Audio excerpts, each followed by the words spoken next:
insert on this. All right. Let me keep my questions. So, are you ready to begin, sir? Yes, sir. I'm ready.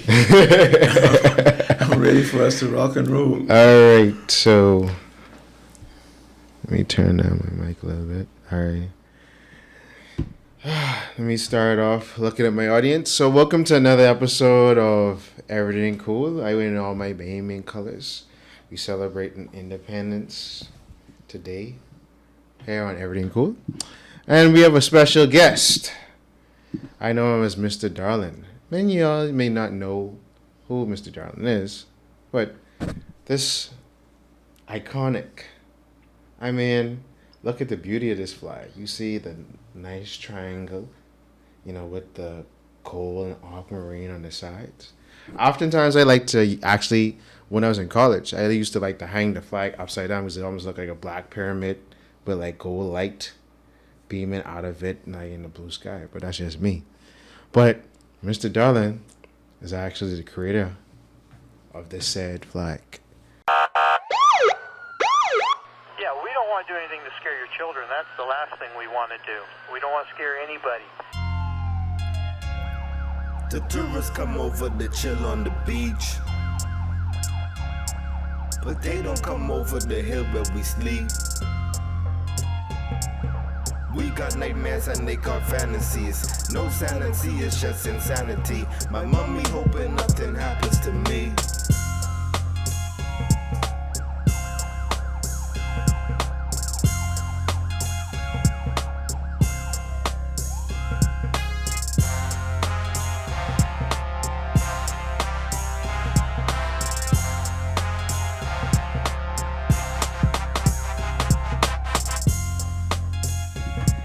And now we have Mr. Darlin right here on camera too, and he's about to tell us his story. So, welcome to Erryting Kool, Mr. Darlin. It's a pleasure, Mr. Williamson, to be here. Yes. Yes. So, not to cut you off, but before we get into what we have on the table right here, we have a segment on Erryting Kool called the Bahamian word, phrase, or saying of the day. And we always like to give that pleasure to our guests. And we bestow that pleasure to you. Give us a Bahamian, any Bahamian word, phrase, or saying, whether it be something that you grew up saying, whatever the case may be. Yes, for me, I grew up with the phrase, respect for my elderly, and, being able to love one another, being able to appreciate everything that is Bahamian, and mainly our church work. There's so many things that I can really think about, but I'd like to think about the one that stands out, where everybody seemed as if they was responsible for everybody's children. That is a very outstanding one that will always stand out in my mind, because wherever there was a problem, some neighbor was able to take charge. But today we don't see that now, because everybody is saying, "Don't touch my child. Don't you dare touch my child." But back then, in those days, it was a blessing where anybody could get involved and discipline your child. And if your child wasn't happy, and they go home and tell mommy or daddy, that was another. Why do you think, well, before we really get into your origin, I just want to ask you this quick question. Why do you think we have sort of gotten away from this, village mentality? I believe our reason for getting away from that is because as wealth came into the nation, everybody began to become selfish. I don't need your help. Don't do this to my child. Just let me be. Respect my views and let me respect your views. That's powerful. So, Mr. Darlin, let's just take a nice, walk on memory lane. Tell us about like your early beginnings, like where you was born, where you grew up, school life, all that good stuff. Okay. I'm a Bahamian. Was born, grew up in Darling Lane, off Wolf Road. Okay. And as for the school that I attended last in the Bahamas was Howell Road Secondary School. Sorry, Howell Road. It was Howell Road High School at that time. Mm-hmm. But if you take a look back, if I were to begin to take a look back and how I remember my youth, if you'd like for me to take... No, go ahead. Okay. No, go right ahead. Well, I was from a very large family. There was like 12 of us, and everybody was loving, and the violence that we have today, we didn't have that in our family. All these children today and parents today, they go to court for their children, and all these different things are happening. We didn't have those things back then. Everything was, just like it was well knit together. Everybody was able to appreciate one another.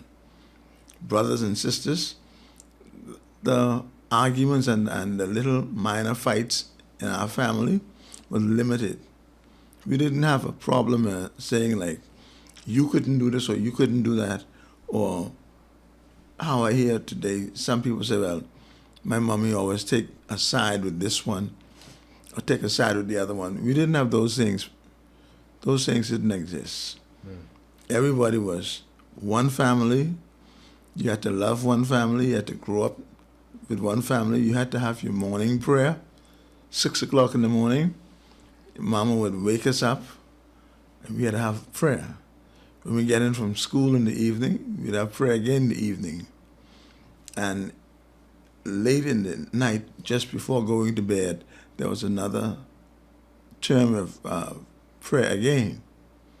So our lives were all based into understanding the glory of God and understanding what to expect for the next life. And today you hear people saying, well, I don't believe in heaven, I don't believe in hell. That wasn't a thing at our time. That everything was set around what you do for Christ will last. Everything was set around that. So, growing in this environment, and I always like to talk to individuals from your era just to think what was like, somewhat of the mentality of that time to how you view the world. And obviously this is pre-independence Bahamas. So what was what was your view on the world? Like, what was aspirations? Like, how do you think you would end up to, like, 10 years from your youth, or 20, 30, 40, 50? Like, well, how you just sort of think how your life would start and end? Or it was something more so you, as things happened, you developed and just kept the constant sort of your strong foundation and just navigated life as it came? Everything was based on the realities that was happening back then. Mm. And we were all focused into being your best, doing your best, and understanding how you can become what you want to become. Mm. Everything was based on you have to show God the glory. You got to appreciate people everywhere and take life seriously. Today we have so many hundreds of young men and young ladies with a poor dress code. And because their dress code was so good back then, the ladies were more respected. Today, the young girls that kind of respect that they had back then, we don't have that today. You know, for one thing, the girls wear half of the belly out. I should say the cheeks or the hips out. They call it their cleavage. Uh-huh. That's showing, you know, the breast is being shown. Everything is so different today. Yeah. So like, because like a constant, something I always mention I'll ask my parents because they're around your age. I always say, well, I grew up hearing adults saying, back then it was the sweet times. It ain't nothing like back then. But then I was like, but everybody was poor. But then it was like, you didn't really, I think because everything was a little bit simpler and everybody had a level playing field of somewhat not having the most resources. And then when like you said before, when the resources came, you had this disparity on how people view life. I was like, maybe looking back at the past, maybe you looking at it through like rose-colored lenses, and you didn't see things in the totality, whereas today you have so much information and you have to reflect and you can look back and be like, well, we probably thought this because we was ignorant to a lot of things happening. Mm-hmm. And we was more so humble within our humble experience. What do you say to that? Our humble experience, a whole lot of it, pardon me for saying this, but a whole lot of our humble experience were because of ignorance as well. And I say that mainly because the way we were supposed to be viewing some things, especially for family members, it wasn't altogether being viewed as it should have been, because everything was so far behind and out of reach. For example, a saying that used to happen when I was a little boy: babies came from playing. You know, that was a saying. That was a common saying. You know, and that is really nonsense. But the parents used to say things like that. They wouldn't tell you the reality of true life situation, and they call that having a sort of knowledge or hidden knowledge. And today, the smallest child you talk about, a child or baby or getting pregnant, they can tell you that story. They can tell you how it starts from the A to Z. That's right. Yeah. So life was totally different because of ignorance in most cases. So getting to this layout with Mr. Dollarhab, you said you created this at 10 years old. 10 years old, that's correct. Tell the people, what is this? Well, I remember one day coming home from school, I saw a group of elderly men sitting under this tree, and they were playing, I think it's called checkers, using soda covers and things of that nature. And they would be under this tree every day as I passed coming home. They would either have checkers, dominoes, some sort of game they would always have. And I said to myself, you know what? Because I can't play these games what these elderly men get, what I'm going to do, I'm going to create my own game, and I'm going to take it, and me and my brothers and sisters are going to play this game. But I had this thought in mind for about 18 months. Then finally one day, I began to look and see the raw materials around the yard. So I decided to build a box like this, frame up a box like that, on two sides, and I didn't know exactly where it was taking me from there, but I just kept on putting in little pieces, and when that was finished, then I put this centerpiece there. And I said, now how am I going to play this game? What am I going to do to get this game to make sense? So I said, you know what I'll do? Then I heard in my mind, why don't you put a flag here? I said, so if I put a flag here, to balance this board, I need to put another flag over here. So this was the flag you thought of? Yes. Which year was this? In 1964. Okay. So how did you create this flag? Exactly. I'm telling you now. Okay, let's go. So after putting that half there, I decided that I'll put this half over here. Mm-hmm. And I was just matching it up. Then I decided that is too straight. I need to put a line across the middle there so you can show that this is one half and that's another half. Mm-hmm. So whatever I did on one half of the plywood, I did it on the opposite side of the plywood. The same thing here. Mm-hmm. And then after taking some thought about this, I said, you know what I'm going to do? I'm going to put little holes in on these things. And as I put the holes, as how I design it, I realized that,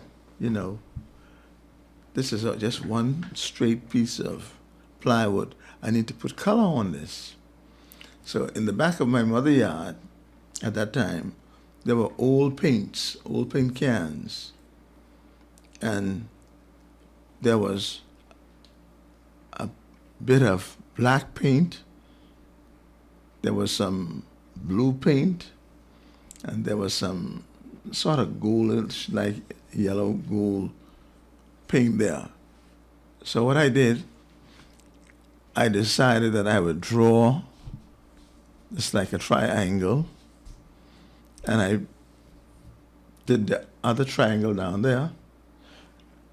And after putting the triangles there, I said, you know what?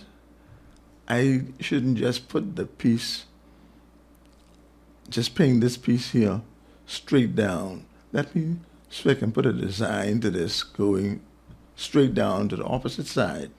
Mm-hmm. So what I did on this side, I made it matching for the opposite side. Then I decided to put little holes in it. And I said, well, you know what I'm going to do? I'm going to use little small pegs. I'm going to put small pegs in there. But I decided later that night lying down, I said, you know what? What I could do is that I can use the various information that I have that I get from school each day. Let's pause right there. Give me so put the categories, please. So what age you said you built this? I was 10. So you already had carpentry skills, and some is like how I'm looking at this in my creative mind. Like, yes, these really line up. The triangles are the same size of both sides. They're the same height. Everything is coordinated measurements wise. So like, you had someone teach you carpentry to build this? There was a teacher that used to teach. They used to call it woodwork back then in school. So grade 10, you'd have been like in 7th, 8th grade, or maybe. I was maybe 6. Well, like between 6 and 8. Between 6 and 8. Yeah. And Mr. Edgecombe used to teach us woodwork. Uh-huh.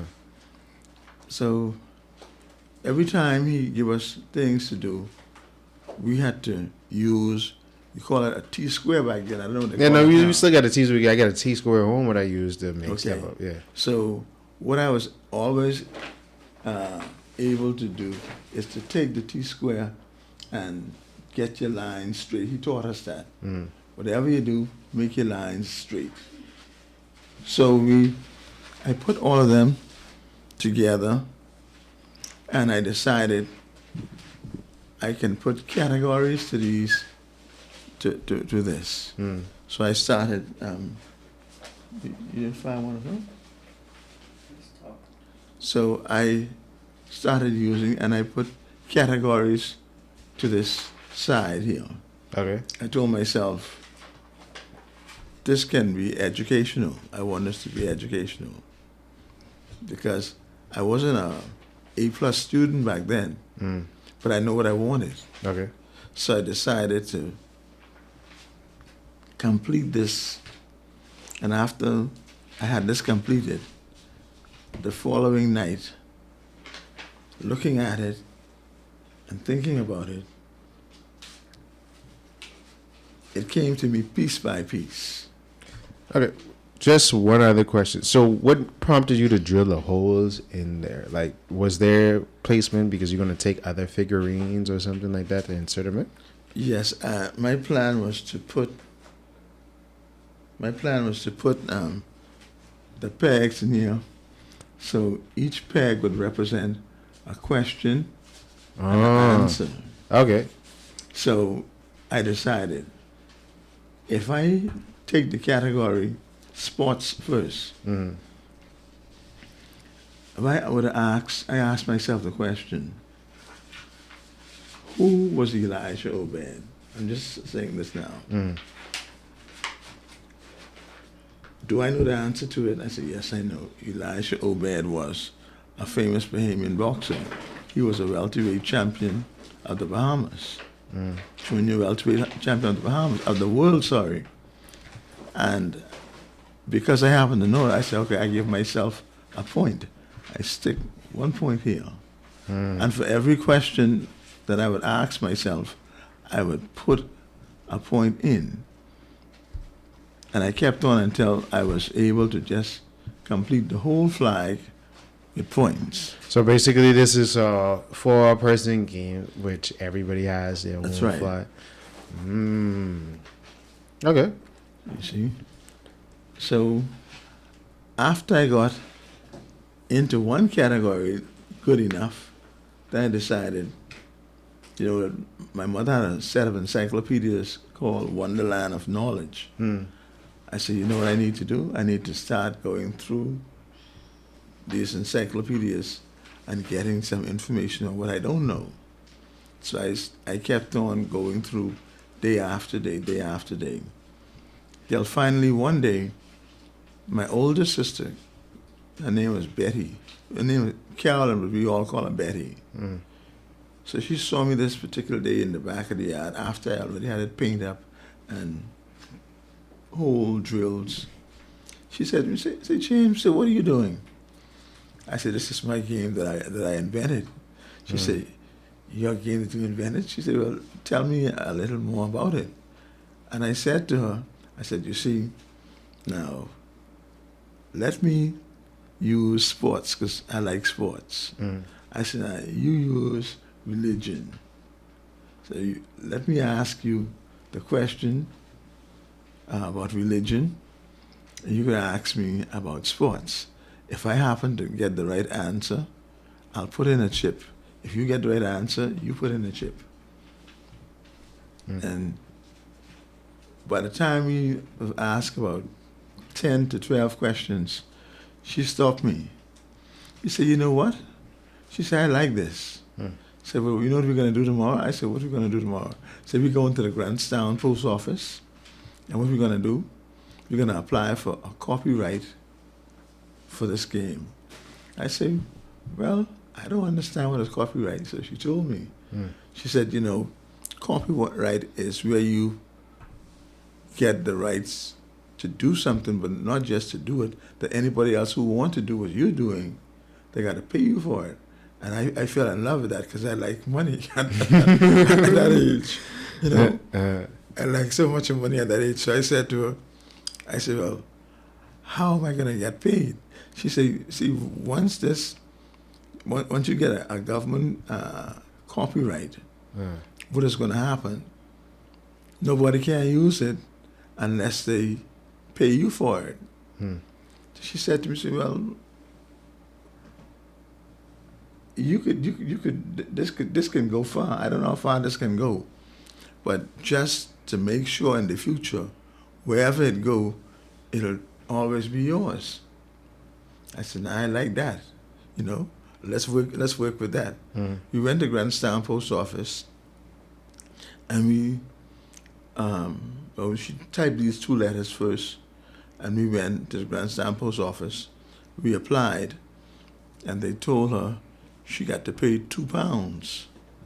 I got that information right there to let you see.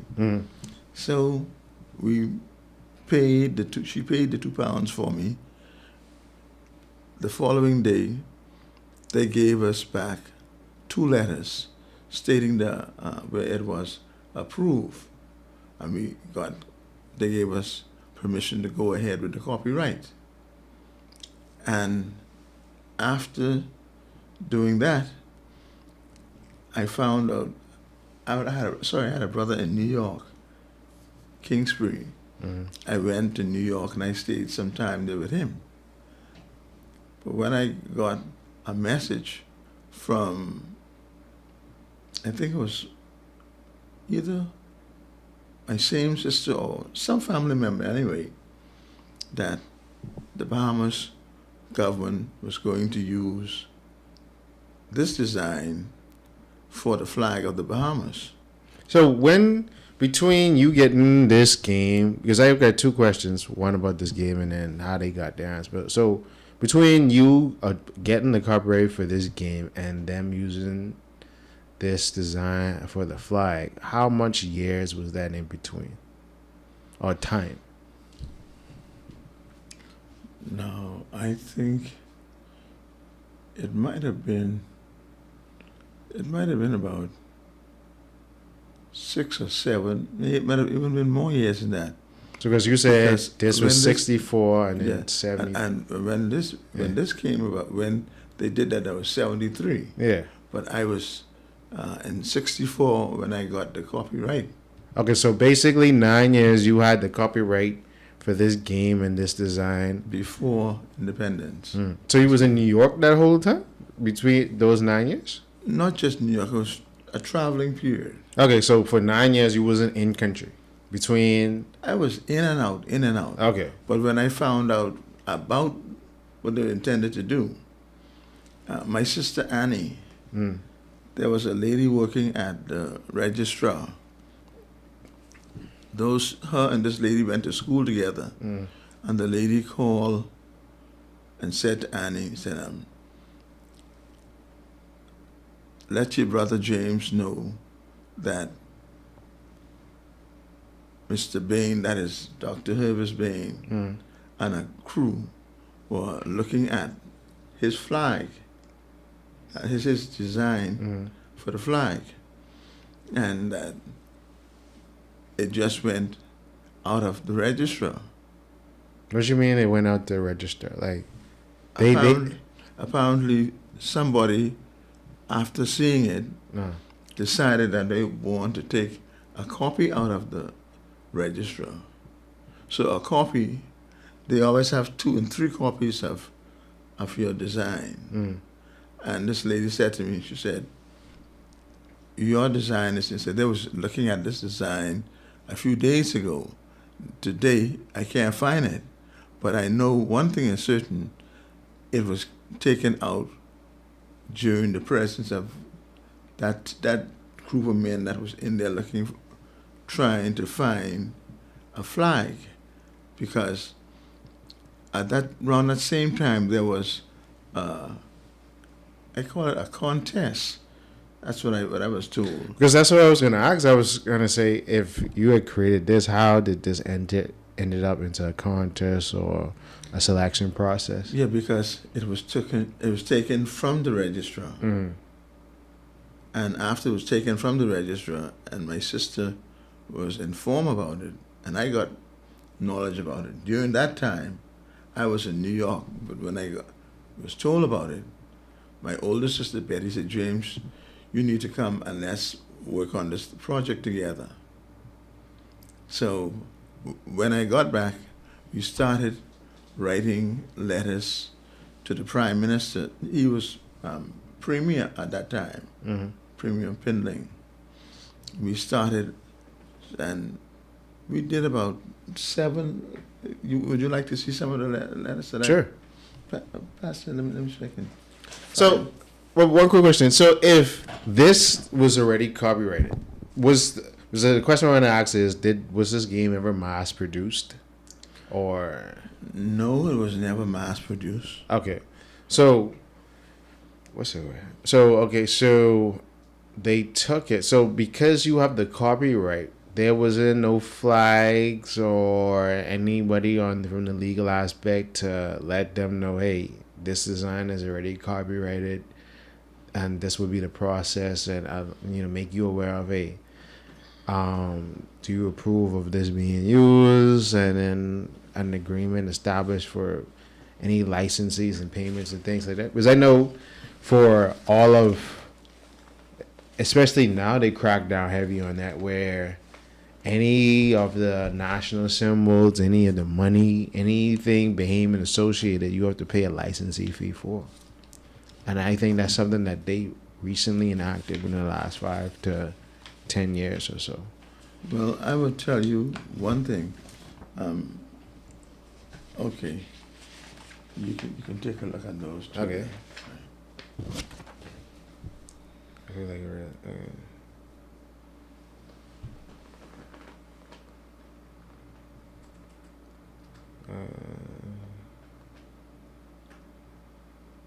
and did you ever get a response? Okay, so you wrote, this is a letter addressed in 1990.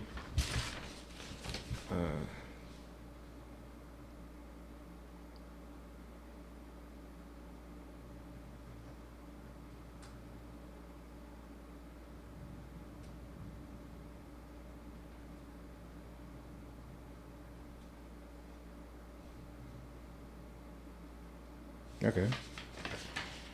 So has there been any response from the government? Because obviously this is from Sir Lyndon time. We've had 5 prime ministers. Well, 4 prime ministers since him. Yes. I can show you that there was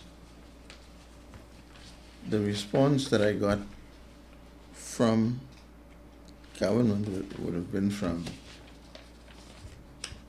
Hubert Ingram. And which year would this be? You see that? Yeah.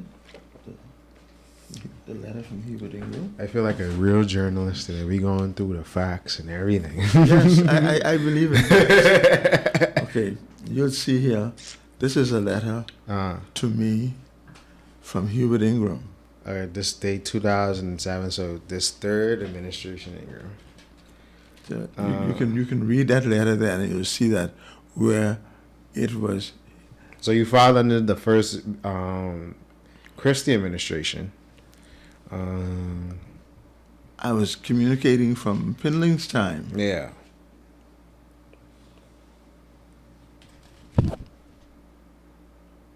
Oh, so yeah, his signature is on the earnest one. So, Prime Minister Ingram. Okay, so he signed on the behalf of himself and Mr. Former Prime Minister Christie.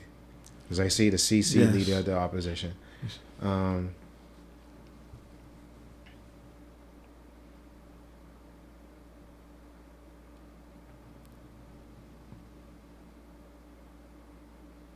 Okay, so right here it says he was going to put together a financial package. That's correct. So what happened with that exactly? That is what was said to me in the letter. But it never took place. Let's see if you notice in this letter here. Yeah, it was. I see y'all throwing around figures. My sister had asked. She asked for 25 million at that time. Yeah, and then it went to 400. I believe I saw. Yes. Yeah, 400 million on this letter. Now let me tell you how that came about. Because when Prime Minister Ingram wrote me this letter saying that he has done his investigation, he had somebody to check through the registrar found out that my work was authentic, found out that my letter to government was authentic, he said that he happened to look at both of the designs that he's seen, a copy of mine in the registry and a copy of what the Bahamas government is using today. Mm-hmm. He said that when he look at it, he can see that one is a clear, I want to use his exact words, what he said here. He said, okay, in observing, there are grounds to determine base where it can be seen that the design of the Bahamas flag and the design that you recorded share similarities to an extent that it is clearly stated that one is an indication of an infringement of the other. Mm-hmm. This is what the Prime Minister... Yeah, I saw that. I read that. Wrote. Yeah. Letting you know... That he acknowledges... Yes, he is acknowledging the fact that I am the designer of it. He's acknowledging that my letters to him after the investigation are all authentic. He's saying to me, I'm not prepared to change the flag, but what I'm going to do is try and compensate. I'm going to compensate you for the flag. I'm going to prepare to compensate you in the amount of $20 million and $100,000 for royalty for the next 50 years. Well, back then... This is 2007, by the way. Yes. When he said that to me... So that's almost 20 years ago. Right. They asked me, well, I responded to it. And I respond to them on the grounds that as long as the government doesn't delay from the time that they decided to pay me in 2007, I will accept that. But if they don't pay me by then I would have no other choice but to go back to the main offer that I said to them that I'm looking for, $400 million. So seeing that they didn't pay me then, it went back to $400 million. And that was back in 2007. We want to add that context. So that's we in 2023. So 4 years from now is 20 years. So obviously, that I guess I presume that your number 400 million has changed since then. That's right. It'll be 400 plus. Okay. Or we can call that interest. I mean, you have to include inflation. Yes. Because that's 20 years. So, 400 million then ain't 400 million. No. Yeah. You see? So I had a lawyer by the name of Godfrey Pinder, that everybody know him as Pro Pinder. He put this letter here together. Okay.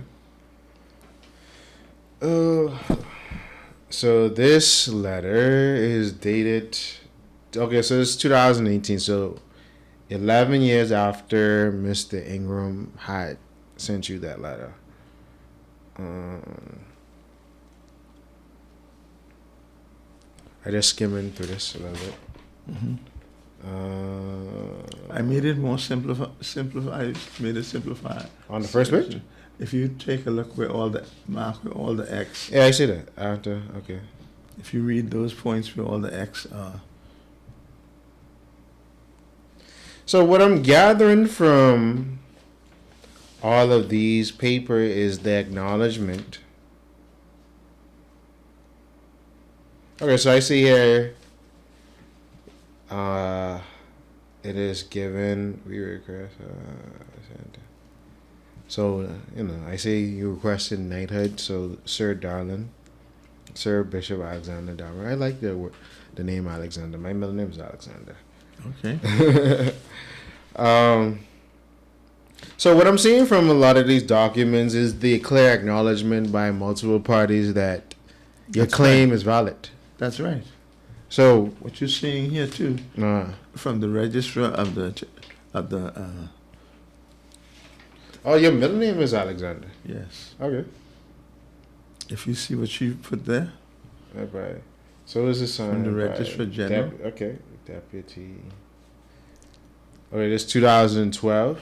I hereby certify that a search was conducted on an invention application brought by James Alexander Darling of Darling Lane, P.O. Box, and 4111 Nassau, Bahamas, for the invention in respect of funding the Bahamas, and has found him the first inventor and designer of funding the Bahamas, the design for the flag of the Commonwealth of the Bahamas. That's right. And I have That's how you laminated, like that dog. You need to laminate all of these. yes, I'm prepared to do that. Yeah. But let me say this to you.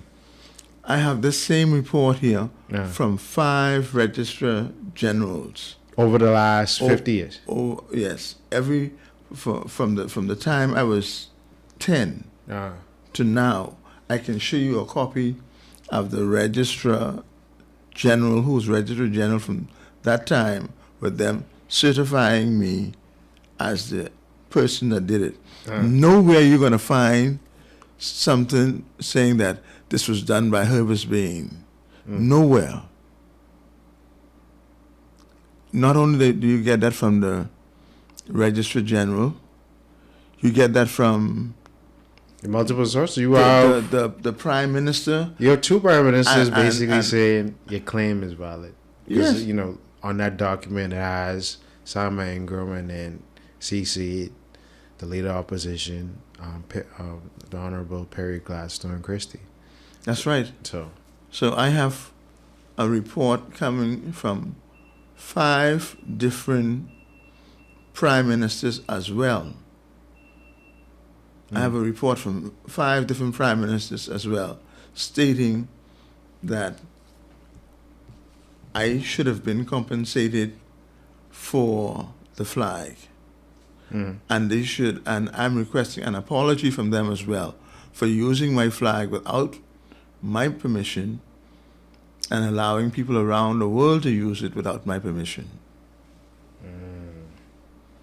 Yet, in spite of all of this evidence, they're still playing the fool, haven't paid me as yet. But there's another document I'd like to show you. I have so many documents that I would like to show. I mean, that it will take so much of time.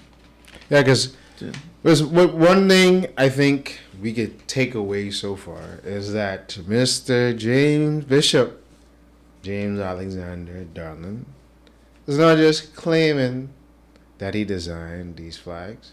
He has documented proof beyond measure. Like, there's papers and papers and papers with signatory things. So, why do you think you have the evidence, you have the burden of proof? Why do you think at this point there hasn't been something to where, I mean, they can't probably, I can understand you can't give you, let's say, that $400 million, or I can't cut you a check for $20 million yet, but start the process of compensating at least to say, okay, we can start with this, and then, you know, as long as you and your family live, you'll get this incremental number, and then, you know, you could pass it on as your inheritance, maybe compensation with crown line, something to where it's like, okay, at least let's honor this. We may not could give you what you want, but let's start somewhere, and then obviously build over time. Well, you know, I appreciate you for saying that, but I want to show you something. A report came in to me from a financial analyst and a chartered accountant. And in this chartered accountant report, what they have here, what they're showing is that the Bahamas government happened to owe me $138,798,000,000. Oh no, read that again. Read that again. Go from the top. I'm telling you, Yeah. I have a report here from a financial analyst and a chartered accountant that is saying that the Bahamas government happened to owe me 138 billion 798 million, and they're telling me that those figures goes up every day. Yeah, because they use the flag every day. Yeah, it's all over the brand, and you have world-class athletes and other signature brands that has used this time and time again. You have to account for the length of time it has been going on. So that's why I was saying, yeah, they might not give you that 1 million right in front, but you can start 8. Yeah, but the thing the thing is, they've been so disrespectful. You know, I know they could have done a lot better than they haven't not even recognized me in one of their meetings or in one of their independent services or in one of whatever they were doing in reference to the Bahamas government for independence. I applied 5 times with all of my documents to the department that they normally have when they are looking to honor people for their outstanding awards. Every time I did that and carried in my documents, they would bypass me. They would never mention it. Never mention it. Now, let me tell you something that has happened a few years ago. A few years ago, my son showed me, he said to me, Daddy, I want you to listen to this news clip. I said, what is it? He said, this is very important for you to listen to. I said, what it is? He said, I don't want to tell you, I want you to hear it. Listen to it. It was a news clipping between the president, the prime minister at that time, Perry Christie, and what's his name, who they claiming the false pretender for the flag, Herbert Bain. It was a conversation between those two, where Perry Christie said to Herbert Bain, you don't have to worry about this. This will never come out that he is the designer, the true designer of the flag. That tape, I've kept it for so many years.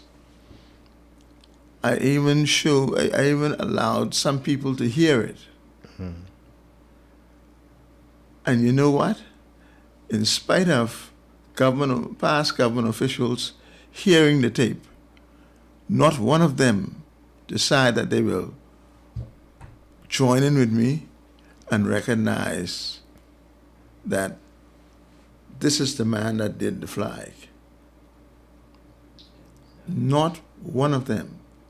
And I'm telling you, today, Bahamas government happened to, they just use it like it's theirs. They operate, Bahamas government today operate in the Bahamas, New York, China, Hong Kong, they have and other parts of the world. They have embassies. Embassies all over the place. Yeah. And they collect all the royalties for those persons using the Bahamas flag. But I got news for them. They need to hear this and hear this clearly. Good. Today, I now have a web page up for all the people that use the flag without my permission. If they don't pay me, I'm suing all of them. Bahamas government, I'm taking them to The Hague. We going to The Hague with them because they seem as if they don't want to make a ruling. I've been waiting over 1.5 years for a ruling from our judge over here. And they haven't made that ruling as yet. That's more than not just painful, hurtful, but what is happening as a result of them dragging their foot on it. All of the sporting events that we've had over here, just recently. With the Bahama Games? Bahama Games, all of them, Yeah. those other games that we've had here. Let me tell you something. Beyond flags, they've made, I can say, to the tune of millions. Jamaica, Bahamas, I would say they made to the tune of billions. Because if you look on every one of Jamaica, Bahamas Jamaica, Bahamas products, they have Jamaica flag on it, and they get my flag on it. Not the Bahamas flag, that's my flag that they get on it. Where they got the permission from? From somebody in Bahamas government that was never authorized to do business for me with the flag.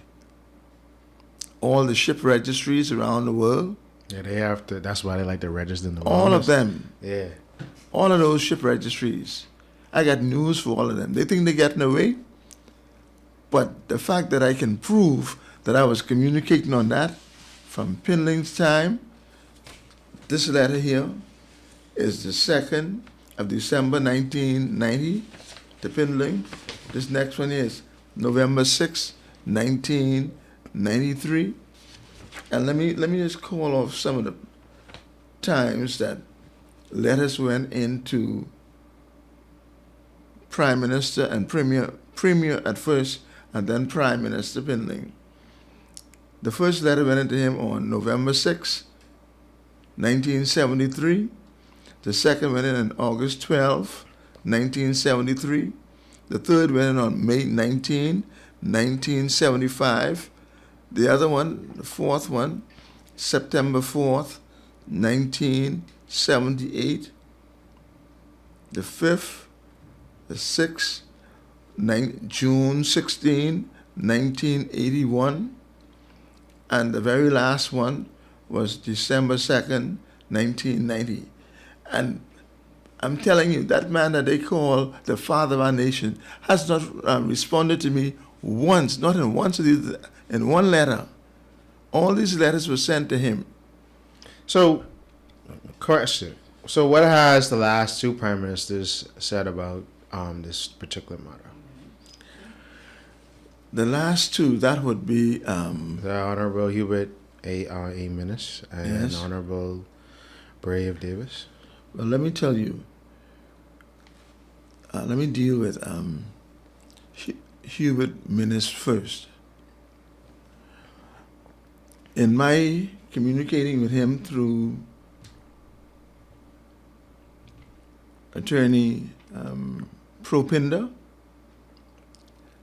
they caused us to lose a home because he said the information that came from Minnis, Prime Minister Minnis, said that we must stop paying the mortgage on the home and government will take over that mortgage because Bahamas government owe me so much money. They will take over. Who said this? This information came from Propinder, lawyer Propinder. Okay. Your documentation about this? Now, that is the only thing that I did not get in writing from him. But everything else. But So allegedly it came from Propinder. yes, Okay. he said, that's what he told me. I said to him, can I have a copy of that? He said, I can give you a copy, but I don't have it right now. This morning I called him and I asked him for a copy of that again. He said to me, he said, give me some time. I'm going to look up through my record and I can find it. So when I find that, I'm going to make that letter available to the world where Hubert Minnis said that he would pay for the mortgage, the house mortgage. Well, we lost that home because we had stopped paying because it was alleged that the Prime Minister would have the people to pay for it. That is in this letter here. You will find from Propinder. Okay, so Propinder sent you a letter. he was he was the man that put the letter together. Where's the letter I showed you from Propin? Here it is.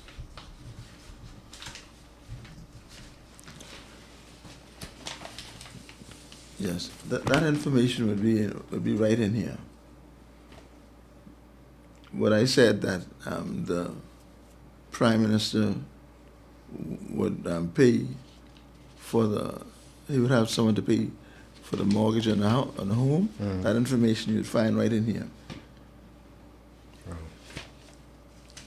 So I'm telling you, when it comes to us saying, well, respecting our prime ministers, I respect them because I'm a man of God, and I will be straightforward and do what God said to do. Give respect to those people because they have to, they are His. Because that's what leads me to my next question. Which year you became an ordained minister? I think I have that right in there, Let me see. When I became, oh no, that's it right there. I don't have it there. Nothing else in there. Okay, it was in 83. Okay, so how, as you worked your way through. When I became a bishop in something like that is Oh, it should be in there. It should be in here. Sorry. I can find the date in here when I became a bishop. Okay. But how have you been sort of being still with yourself this whole time, feeling like basically someone robbed me of generational wealth? Like, how do I yeah, like how you been dealing with it? Because I know if it was me, and because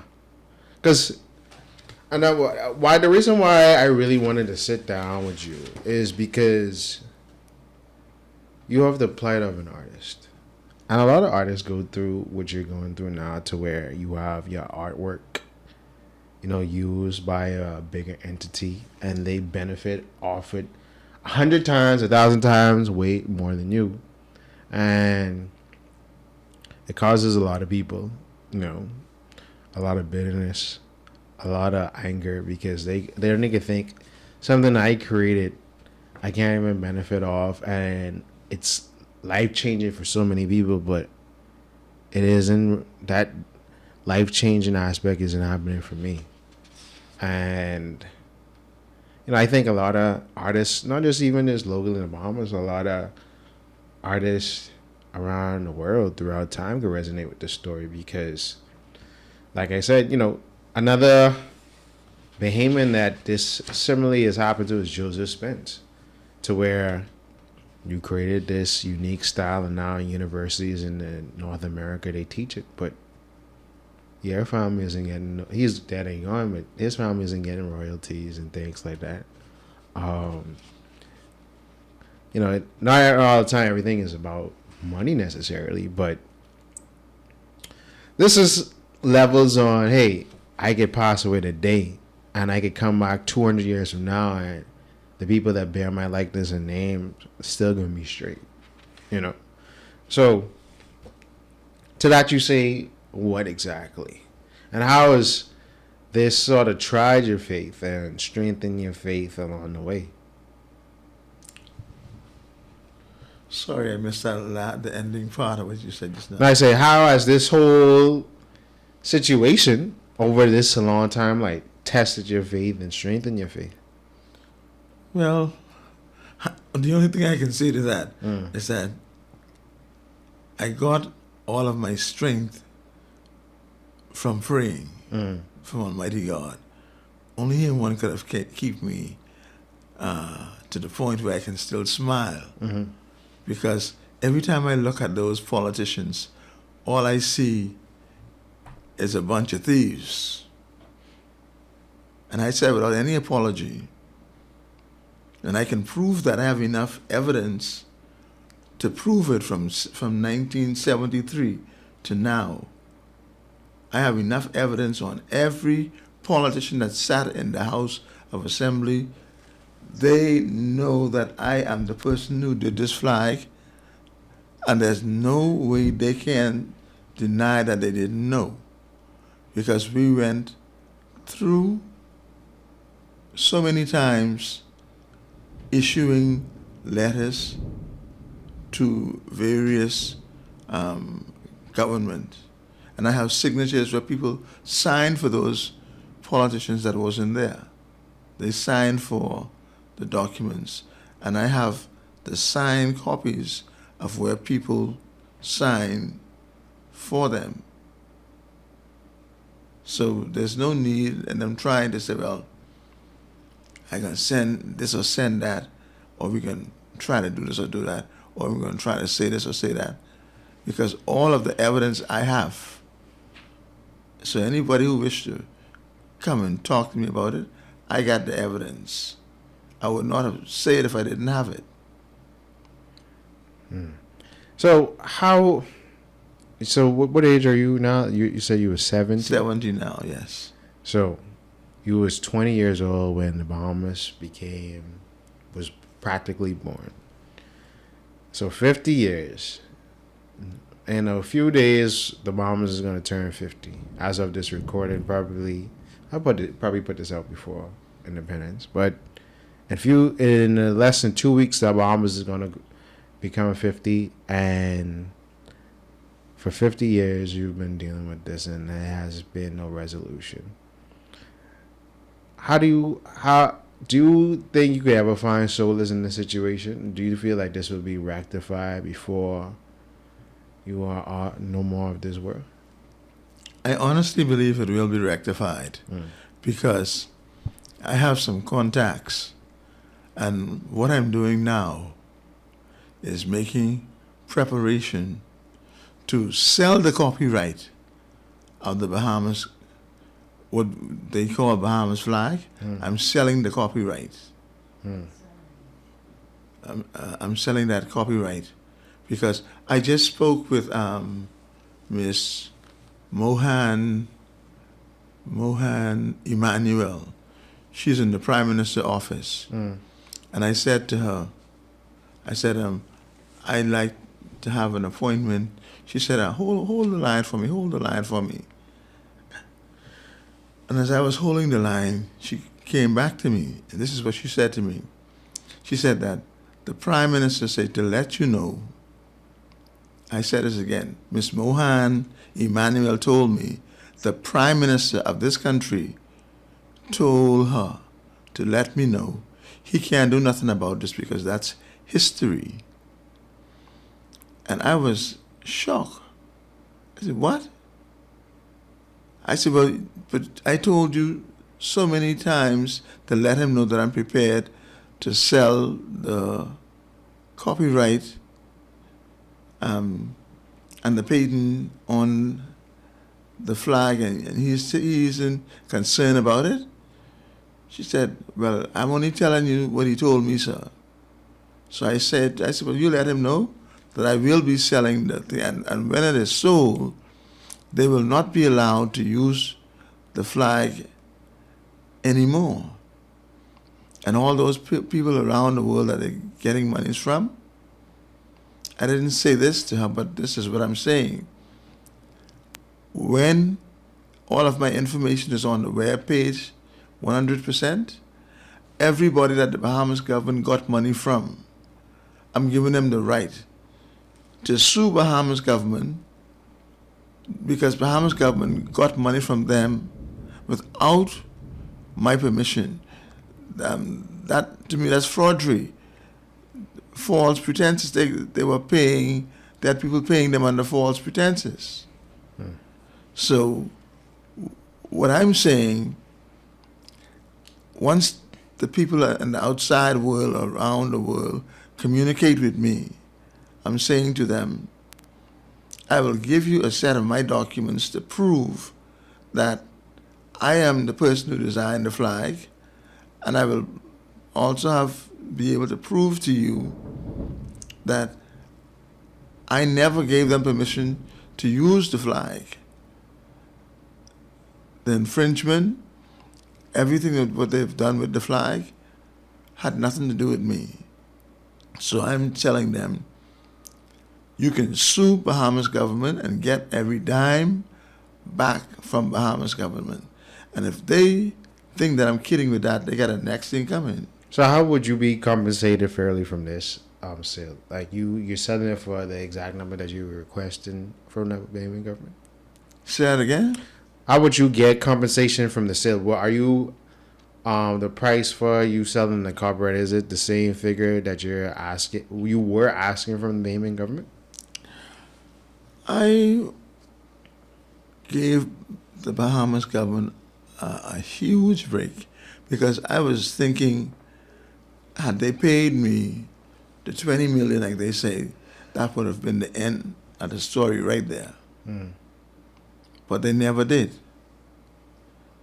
They continued every time they said, well, they're going to do this. They never did it. So today, I have documents in the billions that Bahamas government owe me. And the price is going up daily. So would that be how much you're selling the copyright for? Well, or are you working a broker in another deal where you would sell a percentage of the IP and then you would keep some of the percentages and it'll work out like that?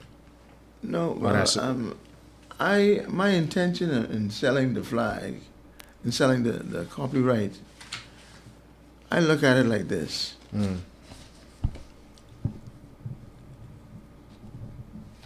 Because I'm going to do it, I'm not going to do it to sing the country, and I won't be in position to help the country or the people that needs help. So I can't just give it away for maybe a few billions. I got to look at it in terms of how I can help my Bahamian brothers and sisters. Because our government helping the people, and the people needs the help. So if I'm going to go, I can let you see a document that I have out on the web page showing you what I am requesting.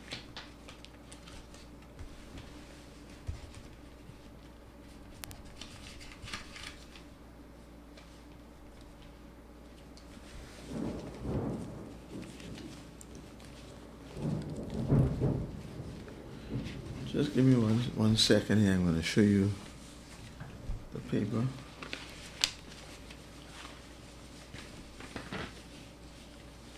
I just had it in my hand a while ago, you know. Here it is.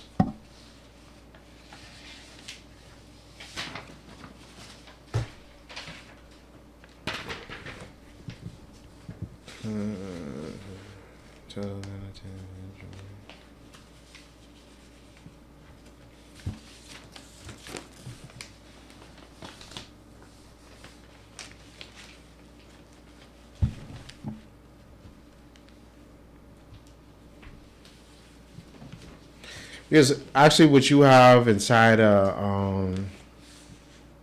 this is some of the things that I would think that they would consider, like, you know, with the line allotments and things that would sort of make up some of the figures. So let me just take a while here. So with you obtaining some of these things, you would then pour it back into the community or have some sort of system. Yeah, you have to think. You got to think about your community. I wish the politicians would think about the community like I think about the community. You need to help your people. So, what do you say to someone like, okay, because now, you know how Bahamian people get the backdrop of you being a pastor, like a minister of the gospel, and somebody may make a comment about, oh, why are you worrying about earthly things? Your final, treasure God sees all and knows all, and your final reward would be on that grand day? You went so low on me a while All ago. right, I didn't my get bad. that. I was saying, what do you say to the people that say, "Man, don't worry your head about these earthly things. Your grand reward will be on that good and faithful day"? Oh, well, you see, I call that ignorance. that is really ignorance. But that's what the church has preached, though. Like, hey, man, don't mind they using you, man. No, You see, that is ignorance. That is the height of ignorance. You can't become no more ignorant than that. Because it is God who said in His Word, He wishes above all things that we prosper have great success and be in good health. Yeah. So, if he made the provision for you to prosper, are you not going to prosper? Of course. That's right. You should prosper if He made the provision for you to prosper. So therefore, you shouldn't even begin to think about any preacher who preach that kind of, I call that foolishness. I call that spiritual foolishness. You see, because yes, the time is coming when all of us are going to leave this earth. We got to recognize that.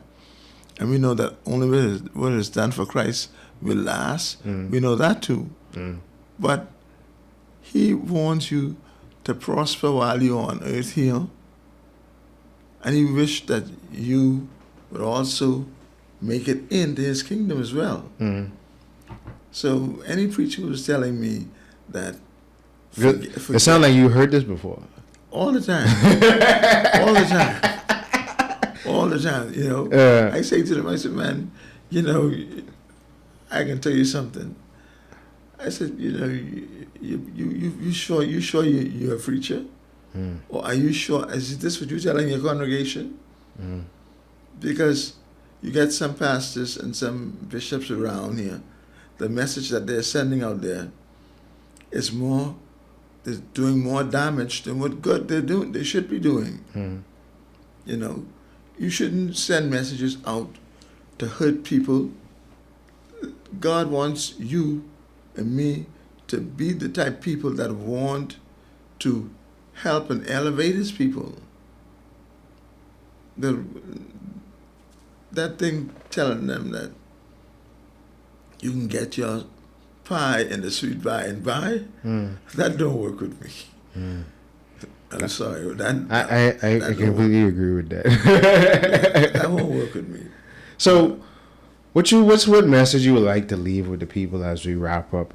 This has been very great and informative. You know, as someone. Well, no. One last question. After these last 50 years and what you went through, are you even proud to be Bahamian? Because this right here is so synonymous with being a Bahamian, and understand the trials and tribulations you have to go through to get justice. Could you really hang your head and say, wait, I'm really proud to be a Bahamian? No, I am not proud to be a Bahamian. I hear everybody talking about they proud to be a Bahamian, proud to be a Bahamian. I am not proud to be a Bahamian. I happen to be a Bahamian, but I'm not proud to be a Bahamian. Because for me, I've been, you know, this is why in one of the letters that we wrote, my sister did to Sir Lyndon Pindling here, she said here that, okay, she said here, "Sir, it is a shame for me to call myself a Bahamian. You politicians treat us Bahamian like we are begging for something from you. And that's the way they treat us. That's the way the politicians treat Bahamians. When we look and see, when I heard that the Prime Minister of this country here, Philip Brave Davis, said he can't do nothing about that. He can't do nothing about that. And I see he uses law as a lawyer to change things around, and I must say, especially for the Haitians, rather than Bahamians. You know, and you telling me the leading symbol in any country I believe is their flag. In any entity, like That's right. your symbol, your banner, That's whatever, right. whatever, your insignia. That's right. Yeah. And you're telling me you can't change that, but you could change all kind of laws for foreigners. And me being a Bahamian, and you think I'm proud of myself being a Bahamian? I'm not a proud Bahamian. I'm a hurt Bahamian, but I just do not allow my hurt to get me to do evil things. But I'm going to tell you this much. My sister wrote in this letter here, says that at the ending part of it, she's saying here that politicians like them turn our young people into criminals. God bless that James have a mind to become a minister of the gospel. Or I would be encouraging him to get a group of young men together and mess all of you up. And that's what your sister said. Yes, you can read it. That's Okay. one of the letters to Prime Minister Pinling. See, He probably didn't receive it. That's a bit. yeah, That's yeah, basically you making a threat. No. She ain't make no threat here. She said that if I wasn't the type of person that I am, she would have got involved with the group. She would have encouraged me to get involved with a group of men who would have messed them up. Because from 1993, and he has had more than 6 letters, and he hasn't responded to one. Another prime minister who did that was Perry Christie. Perry Christie never responded. The only prime minister that has ever responded to me in writing was, and I call him the Honorable, the Right Honorable Hubert Alexander Ingram. You know, and I would share my allegiance with him. I would respect him for that. You know, because he didn't have to do it, but he put that in writing for me, and I appreciate him. I appreciate him for that a whole lot. History would have been changed. History have to be changed. Yes, history must be changed. And that's what they are ashamed You see? of the truth. Yeah, they're ashamed of the truth. So what's next for you, Mr. Darling? Like, what message you would like to lead the people as we, hopefully, I think everybody, as we're ventured on the journey to Road to 50, I had the pleasure to actually helping working on an interview with Lady Pinlan recently. And I don't think from young to old, everybody ain't really hyped for 50. Because it's like, we don't feel it. We all feel like we should be in a better position. You feel like you in no man's land, nothing makes sense. Everybody running around like chickens with their head cut off. And it's like, we got to do better. Because, we got the 50, but it's like midway through that process, we lost our way to the original design of what it means to be an independent nation.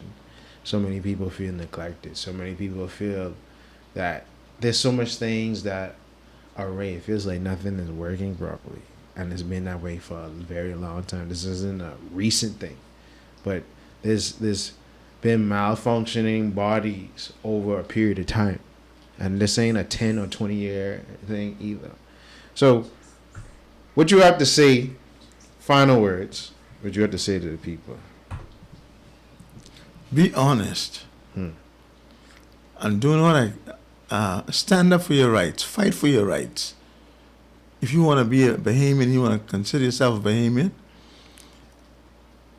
put enough pressure on your government that your government has got to recognize that you're there. You see what Lincoln Bain is doing now for changes? I can appreciate that. Yeah, I've had him on my podcast before, 2 years ago, before he started COI. And he expressed some of the things. Yes, stand up for your rights. Fight for your rights. It may take long, but don't give up. Don't ever give up. Let them know that they're going to have to respect you in spite of them trying to play the fool. I went to ZNS. They invited me there 3 times. And every time I went there, there was always a saying, nobody here to interview you. Nobody, no cameraman here to do this. Because they just want to keep things undercover. That's real bad. That's poor of us. But like I tell you before we start this, I'm like, this is the way of traditional media. That's why the new media, where everybody feel free and express their voices and opinions and thoughts. That's why you take the power in your own hands and do what you got to do. That's correct. Yeah. That is correct. But I pray and hope that at least at some point, or I've been instrumental in helping with your cause and from one artist to another. Because I always fight for the plights of artists. That you do receive the justice that you deserve. And that this will be a lesson in going in the future, because people are creating things every day. And things are restored. Like I tell you, you can name a number of countless, like any great idea. Most of these ideas were stolen, and the originally never got a proper credit. Even, let's say, even McDonald's. Like, if you ever find out the story about that, like, the owners now ain't the original owners, and it's through, different legal navigation that these entities get redirected to different hands and stuff like that.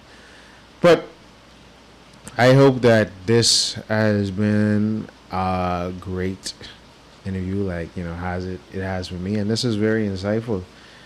And I think you should reconsider making this board game, though. Because I was thinking that's like, you might want to think about, as you're fighting this, hey, let me go look back at this board game idea as well. But thank you again, Mr. Darling, for coming on Erryting Kool. This has been a pleasure. I thank you for sharing your story. And I hope and pray that I can help you in some form of fashion to getting this resolved. Well, I hope you would do that. I'd be more than grateful to you for that. I also want the nation. I want the nations around the world to know everybody who's using the flag. Tilt that back a little bit. No. I can take a picture and stick it in. I want everybody who's using the flag, locally and internationally, that this is the copyright for the flag. What has is the name that I gave it? Fun in the Bahamas. So all of you ship owners, boat owners, wherever you are, whatever you do, once you're using the flag, or what you call the flag of the Bahamas, it never was the flag of the Bahamas. That is a flag belonged to Bishop James Alexander Darling. I am the person who did the flag. I designed the flag when I was 10 years old, and I'm now 70. And I want you to know, those who haven't made contact with me as yet, you need to make contact with me, because if you don't, I will find you and be making contact with you. And it's not going to be nice, because the lawyers out there, they will find you. I don't care which part of the world you're in, they will find you. The computers today made it so much easier to find people who's doing things in an illegal way. And I would like for you to know, pay before you have to pay more. That's my final words to you. All right. Okay. And with that, we out here. Thank you all again for watching. Happy Independence. And we can see y'all later.